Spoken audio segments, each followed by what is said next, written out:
Welcome to Let's Talk About It. Broadcasting live from North Nashville, Tennessee. North Nashville spans from Metro Center down to the border of Bicentennial Mall, including the neighborhoods of Bordeaux, Buena Vista, Parkwood Estates, Germantown, Haynes Manor, Jefferson Street, Fisk Park, Cumberland Gardens, Oak Valley, Enchanted Hill, and many others. It's perhaps best known for the 3 universities housed here, including Tennessee State University, Fisk University, and Meharry Medical College. North Nashville is also home to the Tennessee Titans practice facility. The Tennessee Titans will begin construction on an expansion project at St. Thomas Sports Park, which will almost double its current footprint in Nashville's Metro Center neighborhood. The plan includes 60,000 square feet in additions, including a new building situated along one of the practice fields, and major renovation of spaces within the existing 75,000 square foot building. Now live from North Nashville, Dr. William Head. Let's talk about it. Good afternoon, ladies and gentlemen. You're watching me live today as we shot the show on Tuesday. The prevailing winds in Nashville are really good right now. The weather is fine. We get a little shower, a little cooler weather, not bad at all. But Brother 45 and Uncle JD didn't fare so well. Ladies, I got a question for you. When your significant other tells you after you've been stressed beyond belief, lost sleep, agonized, and near depression, that he's lied to you, but he did so because he wanted to get you to see the truth. Sounds like an oxymoron. He told a lie so you could get the truth. Or he tells you he hit you because he loves you. What do? Smile and go gently into the night? Or 2, get your hip boots that are reserved for fly fishing and rainy days and wade through his BS and try to find revenge. Revenge is a terrible thing. Don't do that. Uncle JD, better known as the vice presidential nominee for the Republican Party, perpetuated a lie that 45 repeated in the presidential debate to get light, to gaslight the American public in an effort to change the score of the most recent debate. The Republican Party is famous for obfuscating, hiding issues under a pile of stinky, dirty, stained clothing or bedding. BS. Remember George W. and some same-sex marriages during his campaign, for the second term of his presidency? Hype to dodge real issues. The Republicans are famous for shaking their hands over here while they're stealing you blind over here. And you pay attention to the shaking hand because they make it obvious and they hide the other hand. Same-sex marriage after the election never came out of George Bush's mouth in any shape, form, or fashion. By then, he had distorted everything in the country so bad that we ended up in a war in Iraq, which made it imperative that whatever we were thinking about before, we had to change directions. Anytime someone attacks this country, it has been true throughout our history that no matter what differences we have, when we're attacked by someone else, we come together as one, kick ass, and then we go back to the status quo before the war. Men who came home from World War I thought things changed. Men who came home from World War II and the Korean War, especially black men, thought that things would change because they had been to war for this country. Nothing changed. Nothing. They came back to Jim Crow, North and South. They came back to GI Bill benefits that they could not access. They came back with debt because they had to send money home to their families who were in distress and were now in debt that they had to come home and pay for. Brother Bush's folly in Iraq cost over 4,000 lives and injured over 30,000 wounded warriors. Was it worth that?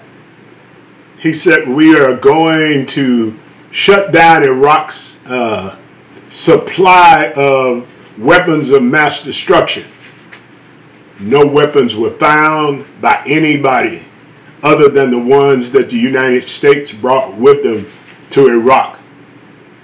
Now, we are now in the last days prior to the November election. All you folks in Springfield, Ohio, since the debate have been put up on because of the dog and cat devouring of Uncle JD in 45. You knew it was a lie. They knew it was a lie. But they left you out there in the water. Is that what you want for the next 4 years? Because that's what you will get. It's not about the American people. The people in Ohio have been staunch 45 supporters since he first ran. So why are you going to allow yourself to be duped into going through that again? You already know he will do anything to get back in office, and throwing you under the bus is included. So you better vote for somebody who's got a different idea about what this country is about. We as a nation, when challenged, can bring ourselves together, no matter what color, what creed, what religion. We can bring ourselves together to fight and win. This man seeks to separate us into black and white camps, into different tribes, different groups, rather than bringing the country together as a whole. And if you vote for him and he does away with the Constitution, not only will he separate us, but he will control us, because he will become the first czar of the United States of America. The Supreme Court has assured us that he is able to forgive himself of all of his criminal activity when he was in office the first time. So if that's what you want to see done, God bless you. God bless you anyway, whoever you are. The point being, vote for the people that you see as being supportive of your lifestyle. You make $10 billion a year, then this man is not going to be supportive of your lifestyle. You wonder where all the jobs went with all his buddies to Asia, Africa, Pakistan, Australia, anywhere there was cheap labor. And now they want to come back to the country, to America, because it costs so much to ship stuff. Things are going to look up for you, but you got to get the right leadership in the right places. And by the way, there are several Senate and House of Representatives seats up for grabs. Make sure you vote blue. Otherwise, you're going to have the next president, it is Mrs. Harris, which it should be. The next president won't be able to do anything without a Congress that's in her corner. You need to vote. Vote early. Vote early. It's imperative that you are registered.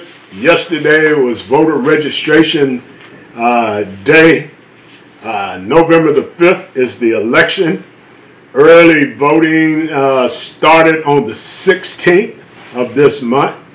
The last day to request an absentee ballot is the 29th of October. I'm sorry, the early voting starts 16th of October. I messed that one up.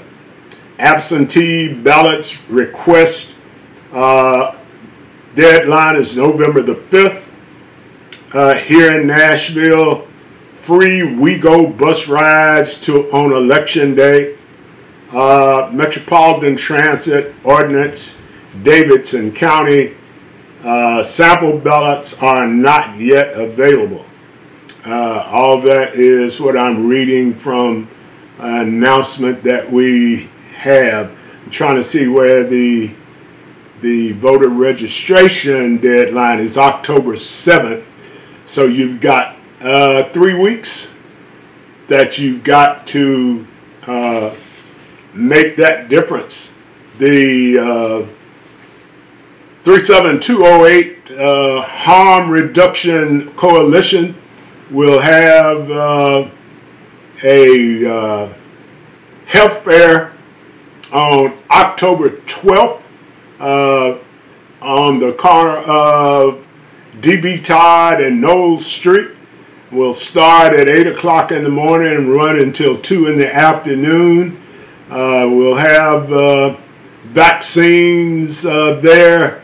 We'll have folks who are talking about your overall health, your opportunities to gain housing if you're looking for it, and they are willing to work with you right then and there. Make sure you get ready to come on the 12th of October.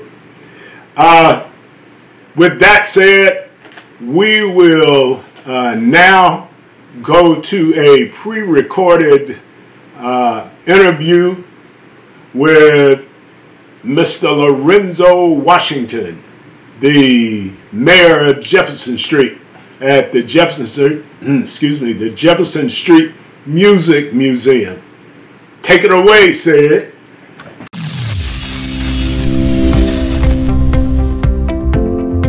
Are you tired of missing out on North Nashville's hidden gems? Our business library is your gateway to the city's best-kept secrets. Discover local hotspots, from mouth-watering restaurants to cozy hotels, and everything in between. But we don't stop there. Tune into our exclusive podcast for insider tips and book tickets effortlessly for top venues like the Grand Ole Opry, Tennessee Performing Arts Center, and the Municipal Auditorium. And sports fans? We've got you covered too. From the Titans to the Predators, you can purchase your tickets and secure your seats.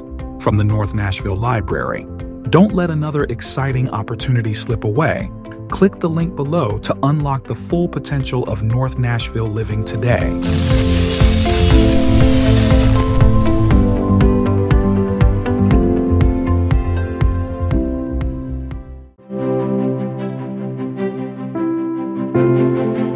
Wade's Lawn Service is your one-stop solution for all your outdoor needs.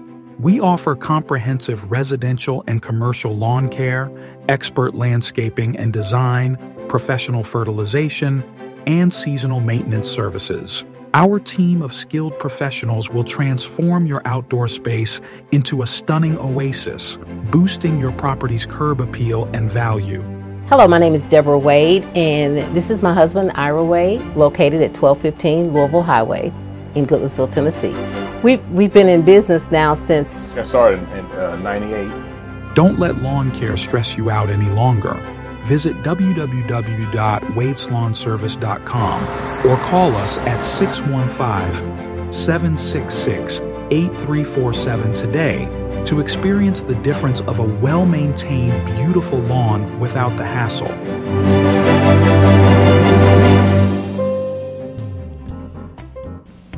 Good afternoon, ladies and gentlemen, and welcome to another special edition of Let's Talk About It on NorthNashvilleTV.com. We welcome you to the wonderful Music Museum on Jefferson Street to talk with the proprietor, Mr. Lorenzo Washington, the mayor of Jefferson Street. How you doing, Mayor? Doing great. Excuse me. It's a pleasure to come back again. I've been here a couple of times with the guy with the camera over there. We won't call his name. But I want to welcome you to his birthday party, which is Saturday at the Smyrna Railroad Depot. We're going to ship him somewhere. I don't know where, but nobody wants him. So we couldn't get an address to send him to, so we're going to put him on the train and let him get off wherever he pleases. Mr. Washington, this is a great endeavor in the middle of a space that nobody would think of as being a place for a museum. Tell us your inspiration for the museum. Well, my inspiration came from some of the artists and musicians that actually played in the nightclubs and here on Jefferson Street, like Marion James, Clifford Curry, Jesse Boyce, Little Richard, Jimmy Church, a number of these great artists and musicians, and a lot of them didn't make it to stardom. And those are the ones that I really consider representing here on Jefferson Street. And so it's been a pleasure to represent these great artists and musicians here on Jefferson Street. Jefferson has been a blooming, bustling music scene for a long time, long before country music became the big deal that it is rather. And early on, you mentioned the club scene on Jefferson and the music venues on Jefferson. Tell us about the different places on Jefferson where the musicians used to hang and perform. Well, there were a number of venues here on Jefferson Street, like the Del Morocco. And the Del Morocco is where people like Jimi Hendrix played on a weekly basis. Even Count Basie played on Jefferson Street at the Del Morocco. Aretha Franklin played there. Count Basie was a good friend of Uncle Teddy Acklin. We call him Uncle Teddy Acklin. That was the given name for him from the community. So we had the Club Stillaway. Now the Club Stillaway, Ike Tina Turner played there, a few times. And we had a lot of local artists and musicians like Jimmy Church, Clifford Curry, and Herbert Hunter, the Spidels, and quite a few others played at that club. Then we had the Club Baron, and the Club Baron is where Little Richard played a lot. And also, Jimi Hendrix and Johnny Jones had a guitar battle at the Club Baron. And matter of fact, that stage that they had that battle on is still in that club. It's still in the Club Baron, which now is the Elks Lodge. It's not the Club Baron anymore, I wish. And that club is the only one that's still standing that housed some of the great artists and musicians. And that club also now has a historical marker in front of it, so it's deemed historical. And I was one of the inspirational people to help get that museum, that club on the historical register. One of the things that makes the demise of the music scene on Jefferson is the accompanying demise of the business district on Jefferson. As a student at Fisk University, I could walk off the Fisk campus and find the dry cleaners, I could find the movies, I could find the grocery store, all those things within walking distance of the Fisk University campus. Tell us about the thriving business community that supported all of these endeavors on Jefferson.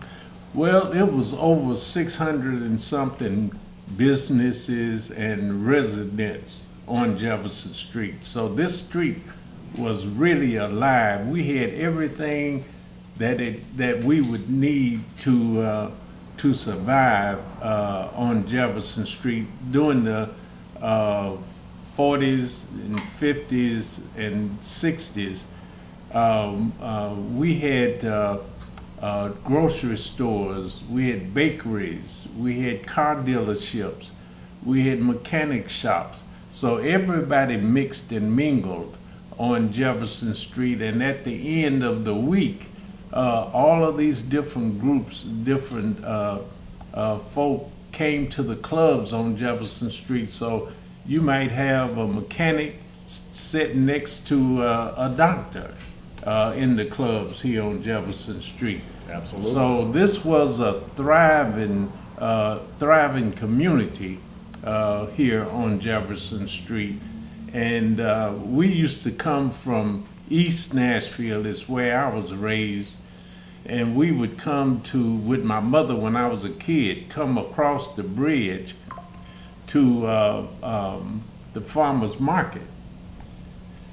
Excuse me. And I also learned how to swim in the Hatteras Park swimming pool. So there was a lot going on this street. And then on the weekends, you'd come up through here. It'd take you 30 or 40 minutes to get from 4th Avenue down to 28th.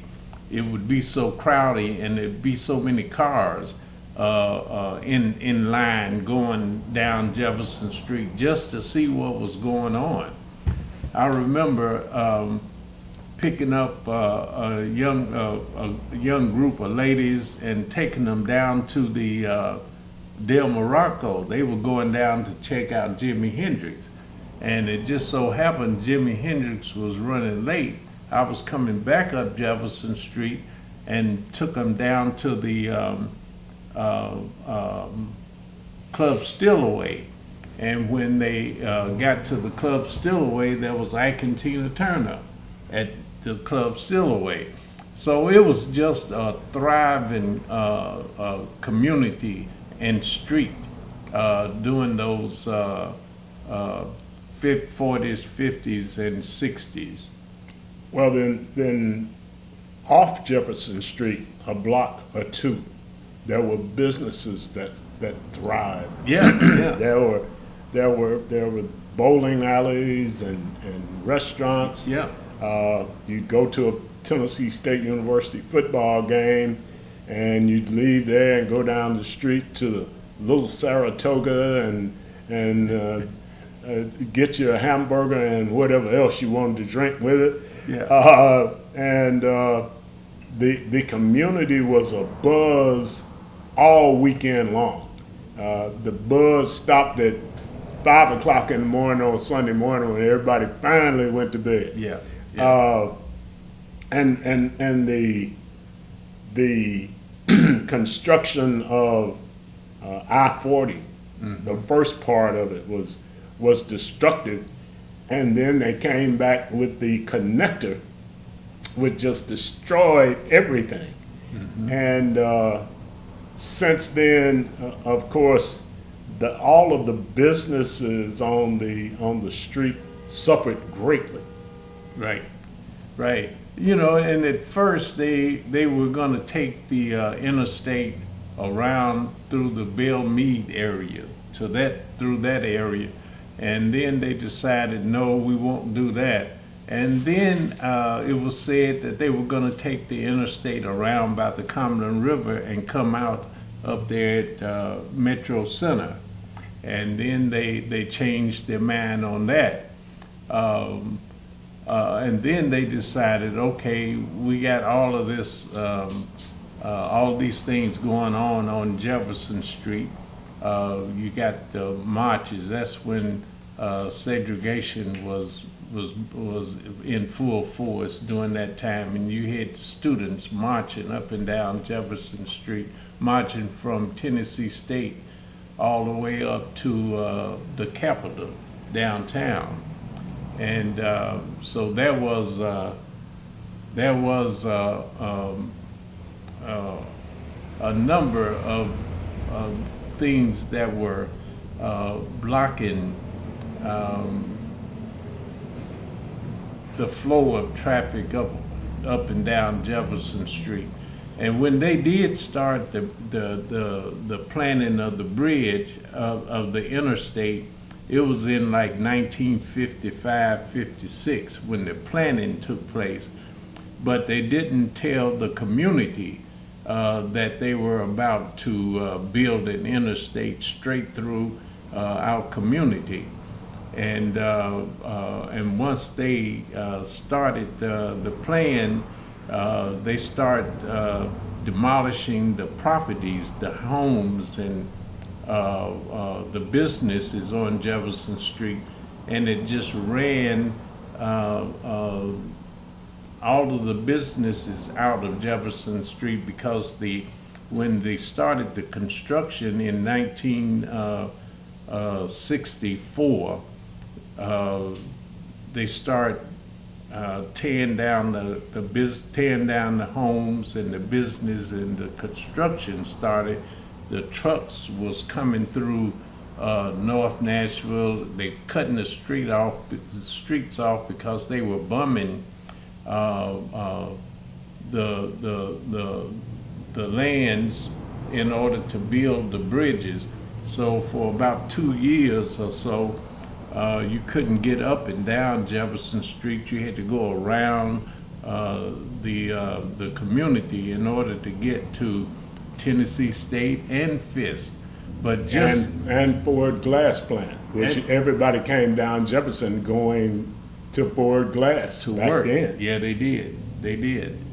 So it was a lot that took place that caused us to separate families, because you had cousins living next door to each other down the street, grandmothers and children, and it just separated the families when the construction came down Jefferson Street. So we had a lot of problems with trying to survive during that period. Yeah, Dr. Herbert Marbury, who is a professor out at Vanderbilt, has a whole hour-and-a-half lecture on the way black folks in this city, this town, this county, have been pushed out of and into and created the situation that North Nashville finds itself in now. The history of black folks in North Nashville started in South Nashville, when at the train station. Yeah. When they brought freed slaves Yeah. into the city, and they camped out around the station on the south side of it, and after a while they pushed us over to Charlotte, where Cedar Street, and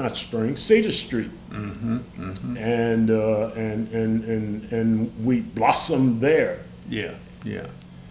Now, Cedar Street is where a lot of black businesses were. Even the Bijou Theater was down near on Cedar Street, off Cedar Street on 4th Avenue. And that's where the New Era Club started. It's up on the 2nd floor of that building. And you had, it was one thing I remember when we used to go walk through 4th Avenue going downtown from East Nashville, is that we had a bunch of cab stands. It was Cedar Street was lined with cab stands. And so Cedar Street, which is Charlotte now, would run from downtown into the black community of Jefferson Street and Charlotte, and all in that area.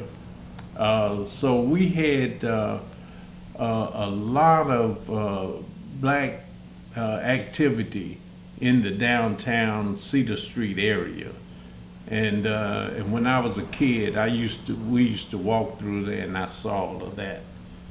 Yeah, well, when you consider the issues that we have right now with traffic and mass transportation, it was an issue even then, because black folks would go downtown to shop, go to the movies, go to the bank, et cetera, et cetera, et cetera, and need transportation back to the places they lived.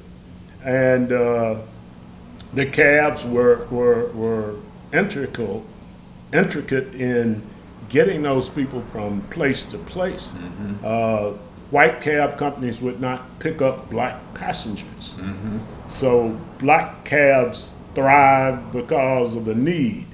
So sometimes, not sometimes, my entire assertion is that desegregation did us no favor.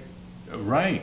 After Jim Crow ended, then a lot of the black folk had opportunity to shop in white stores, and that's when we gave up our community, really, because we weren't investing back in the community, because we could go to Castanets and Kane Sloan's and shop. Harvey's and have to go in the back door in the basement. That's right. So. But we lost our community, the value of our community once Jim Crow ended. Well, it's funny that something that was intended to kill us off, mm-hmm. so to speak, only made us grow.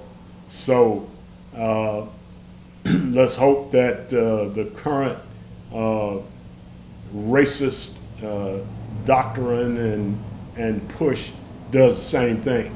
You keep planting us and feeding us plenty of BS, so we keep growing. Yeah. when you consider between 28th Avenue and 12th Avenue, what do you see in your mind's eye about Jefferson Street? Well, I look at now, having the museum here, the tour buses, and this town is made up of tourism. The money is in tourism, And we as a black race, we're not getting into that tourism money. And that's where the real money is. And I'm down here at 21st in Jefferson. You know, they got all of the tour buses and stuff running, and it's mostly geared to the white community. But here lately, they've started bringing the tour buses up Jefferson Street, but they stop at 12th Avenue. They come up from 8th Avenue to 12th Avenue and they cut off. So I'm not getting into that tourism money. I'm not, and none of the black community and most of the businesses is on this end of Jefferson Street from 12th Avenue down to 28th. And we're not getting any of that tourism money. And that's what I'm set up to do, is to invite folk in and tourism in. And I've got people coming in here making appointments from all over the country, even out of the country, all over Europe. I've had people to come in here. Paris, I had a young lady and her husband to come in, to make an appointment to come in from Paris. They had heard about us here in Nashville. But still, we're just getting bits and pieces of the tourism here on Jefferson Street and in North Nashville.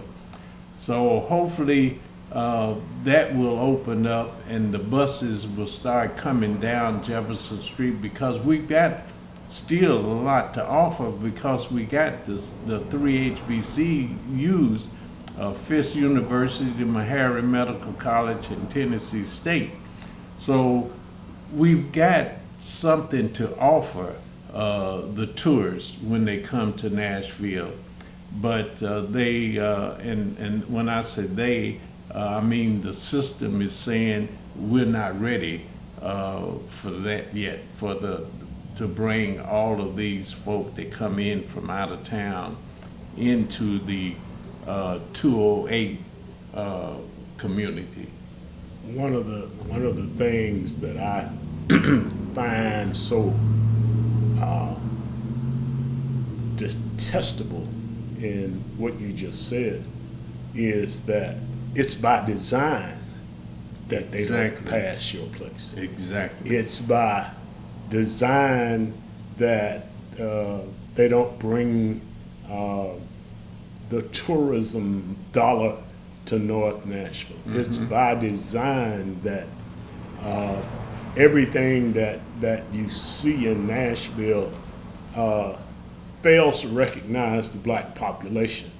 When people come to Nashville, they feel like when they see black folks, they say, well, I didn't know there was any black folks in Nashville. Mm-hmm. Nashville has a great reputation for race relations, but the reality is way away from that.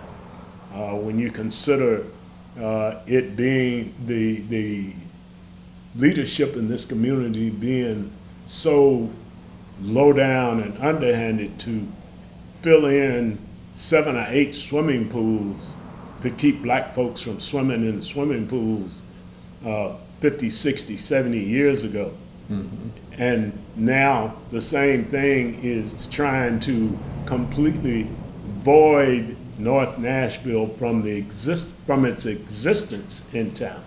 Mm-hmm. They don't mention it. The only time they mention North Nashville is a murder.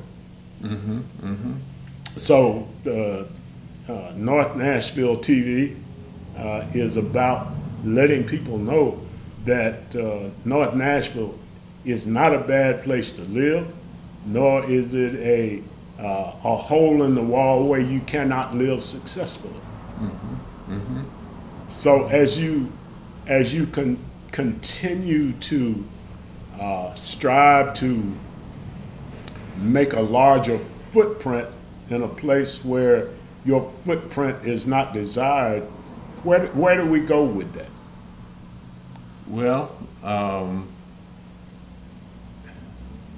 that's something that the politicians is going to decide, after we present our case.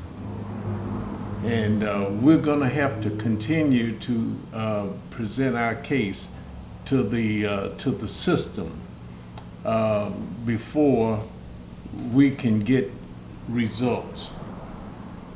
And we have been striving for years to make things better in our community, but it's just hadn't been enough, and we do not have enough of the more powerful people, and the ones with money. And it's a lot of money still in North Nashville. Yes, it is. Still a lot of money, but the politics is what has killed us over here. Well, when you sell your soul to the devil, it's kind of hard to recover it. Some of us have decided that it's better to be a devil worshiper than to take care of our own, but we won't go far with that, okay?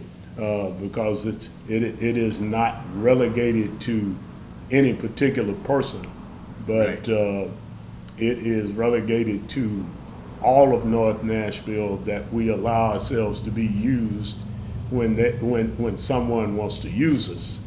But when it's time to, hey, say no, we have difficulty with that.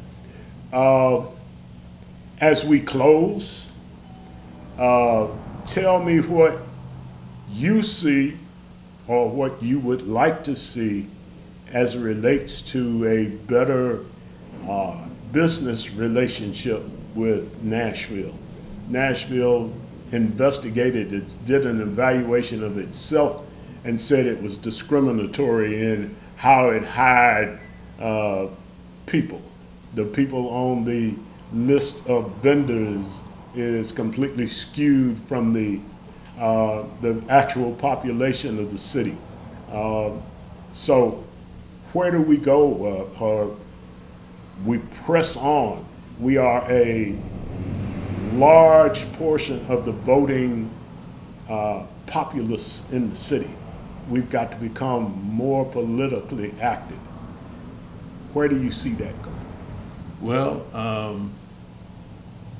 now what I would like to see, and this is what's gonna get things rolling back on Jefferson Street, is that we see entrepreneurs move back into the community, and set up and start businesses, new businesses, because we're seeing the change of our community now. We're seeing the tall and skinnies going up.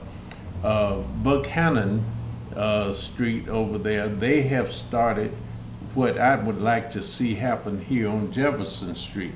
There are young businessmen starting businesses and being successful over there on Buckhannon. Matter of fact, I started my first business on Buckhannon in 1972. I started, I had a barbecue pit, Lorenzo's Black and White Pig Pit Barbecue. Time for you to start that again. There's not a single black barbecue joint in the city. Not one. Well, we got Mary's down the street. I'll leave that with you. Yeah, we got Mary's down the street. I reiterate, there's not a single black barbecue joint in Nashville. Okay, I hear you now. And what I would like to see is a restaurant over here on Jefferson Street that would be able to seat maybe 110, 120 folk, and bring live music back to Jefferson Street. And that would bring all of the people to Jefferson Street by having a restaurant or a dinner club, I'd call it. Entertainment. Entertainment. Sort of like what the Brown's Dinner Club used to be like. And the Brown's Dinner Club was the club on Jefferson Street.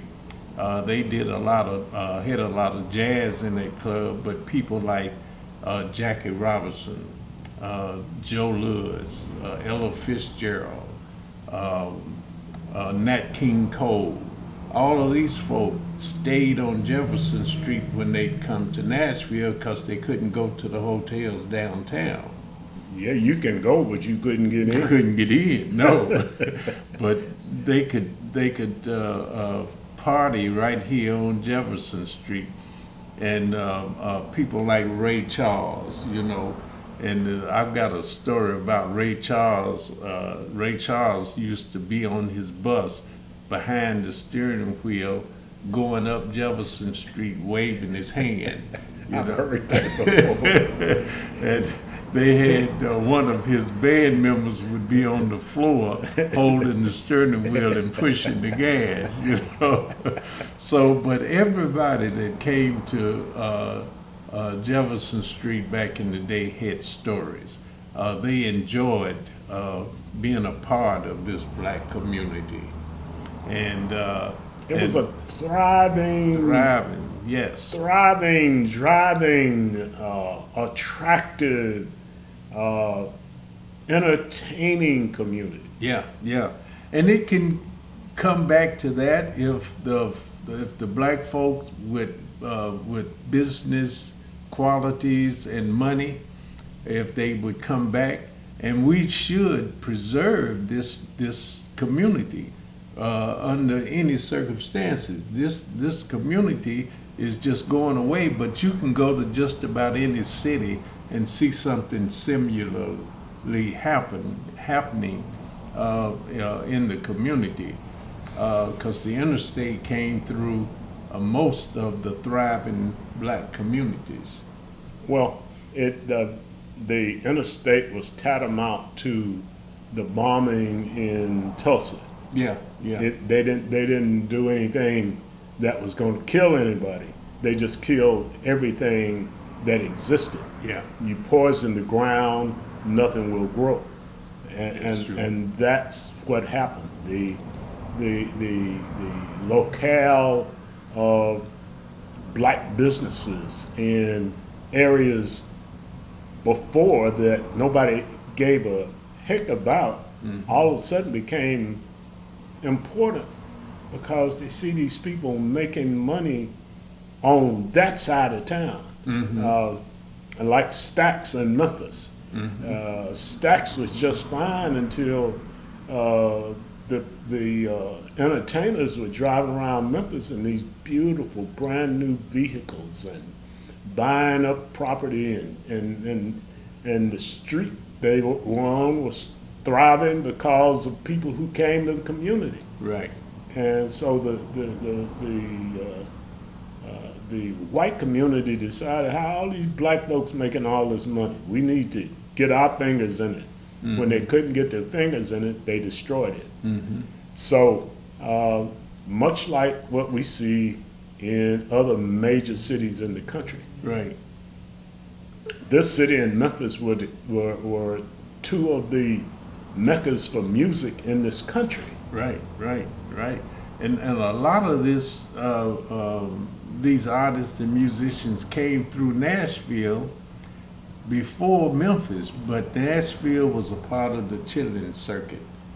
And these artists and musicians traveled this circuit in North Carolina, South Carolina, Mississippi, Alabama, but wherever they go in these different states, they could get work. But Nashville was one of the main stops on the Chitlin circuit because we had all of these nightclubs on these 30 blocks. We had hotels or motels, boarding houses. Matter of fact, this building that we in used to be a boarding house, and people like Hal Hardy, and others stayed here in this building, and there was a bunch of students from Tennessee State that was in the music department lived in this house when it was a boarding house also, because they didn't have a space for room and board in the school out there at that time. So they came out in the community and rented big houses to house some of these artists and musicians. And a guy, Hank Crawford was a jazz musician and was great. Good friend was James Brown. Yeah, and Ray Charles came through here and picked up Hank Crawford, and Hank Crawford was his vocalist and saxophone player. And matter of fact, Ray Charles has actually been in this house. I heard from one of the musicians that Ray Charles has been in this house to pick up his saxophonist, Hank Crawford.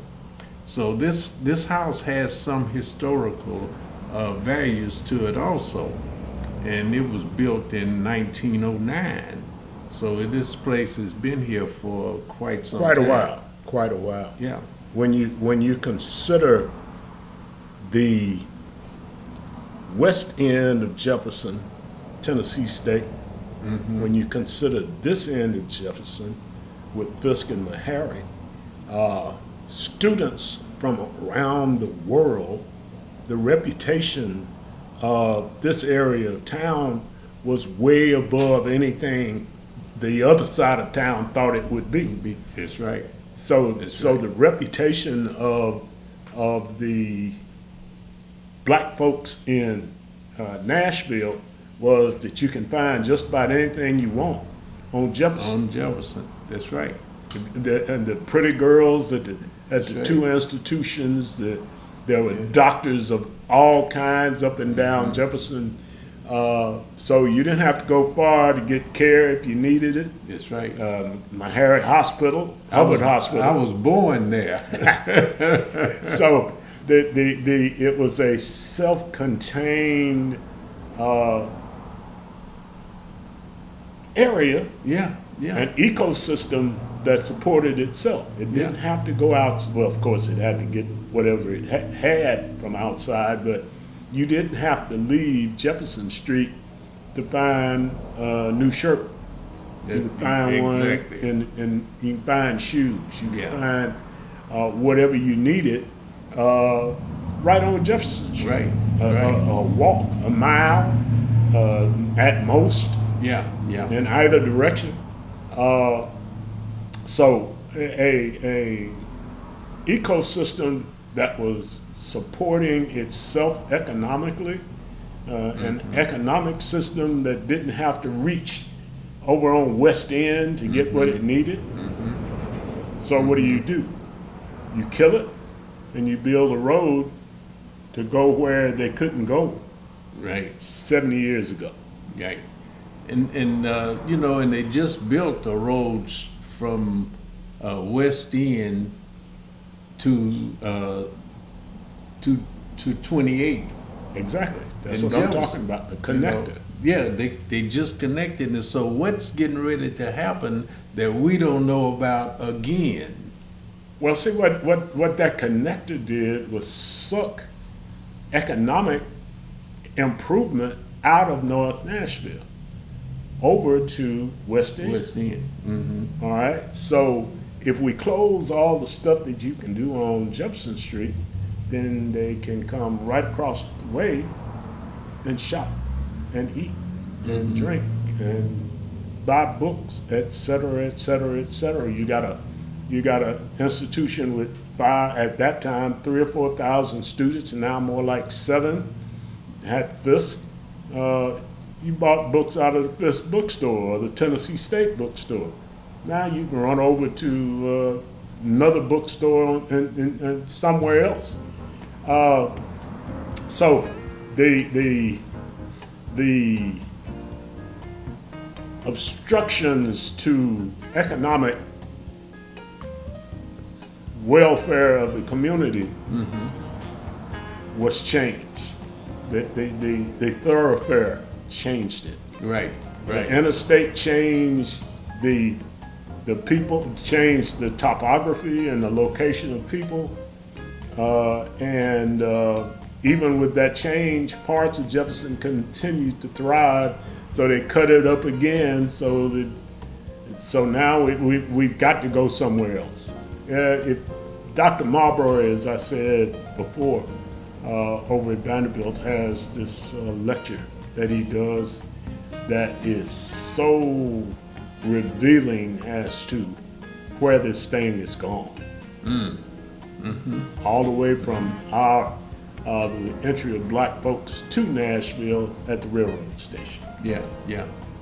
Well, you know, I heard I went to a meeting over in Metro Center back in '74 with a gentleman that was connected to the growth of Nashville.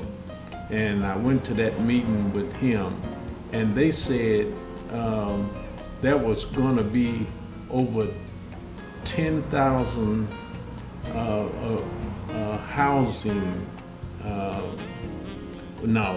It was going to be 10,000 people or 10,000 apartments and homes was going to be built in Metro Center.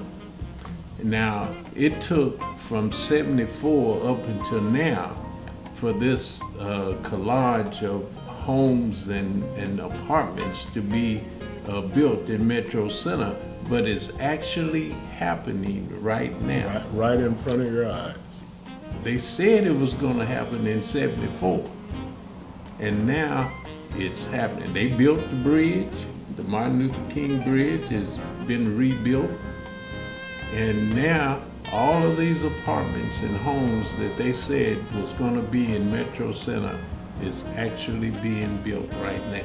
And across the bridge, across that same bridge. That's right.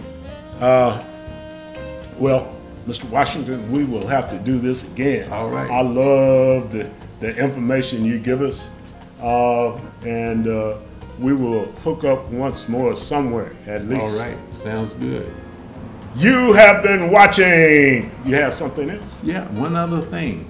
I must ask if you would come to the Jefferson Street Sound Museum and tour. Go back in time with this history that I share over here at the Jefferson Street Sound Museum. It's only $15 to tour the museum, and I give you the personal tour myself. And also the website is jeffersonstreetsound.com. The address is 2004 Jefferson Street. The phone number is 615-414-6675. Say that again. 414-6675 is our number. 615-414-6675. We appreciate having you. Thank you, sir. It's been a pleasure. You have been watching Let's Talk About It on North Nashville TV, the voice of the voiceless.